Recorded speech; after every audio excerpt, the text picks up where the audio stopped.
Hello everyone, আমি মনামি আর আমার channel Romo লাইফস্টাইলে তোমাদের সুস্বাগতম। তো আজকে কোনো ব্লগ না, আজকে আমি একটা মহারানি রেসিপি নিয়ে চলে এসেছি, মানে আমার রেসিপি নিয়ে।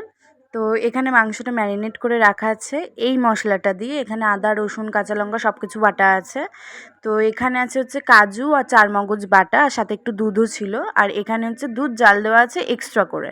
তো ফার্স্টে সাদা তেলে আমরা মাংসগুলোকে খুব ভালোভাবে ভেজে নেব, যাতে এখানেই অর্ধেকটা কুক হয়ে যায়।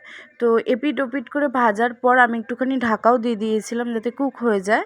তো খোলার পরে আমি শুধু জিরে ধনে গুঁড়ো আর একটা মশলা দিয়েছিলাম, সেটা দেখাতেই ভুলে গেছি। তো এখানে দিয়ে দিয়েছি দুধ, আর কি মশলা দিয়েছি সেটা আমি ওপরে লিখে দেবো তোমাদেরকে, ওপরে অথবা নিচে। তো এখানে দুধ দিয়ে ভালোভাবে জিনিসটাকে কষিয়েছি।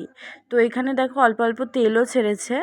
তো তেল ছাড়ার পর আমি দিয়ে দিয়েছিলাম ওই কাজু আর চারমগজ বাটাটা।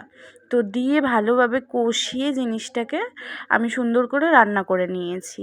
তো পুরোটাই হবে দুধের ওপর, আমি কোনো রকম কোনো জল ইউজ করিনি। মশলা বাটার একটু জল দিয়েছিলাম আর একটু এদিকে দুধ দিয়েই পুরোটা করেছি। তো এই ধরনের কনসিস্টেন্সি হবে। তো তারপরে লাস্টে নামানোর আগে আমি দিয়ে দিচ্ছি হচ্ছে ঘি। ঘি দিলে একটা সুন্দর গন্ধ আসে। তো দেখো আমার এখানে মাংসটা রেডি হয়ে গেছে, কেমন লাগছে জানিও। আর আমি চেষ্টা করব প্রত্যেক সপ্তাহে একটা করে রান্নার ভিডিও দেওয়ার। আর পরে ভিডিওর জন্য অপেক্ষা করো। টাটা।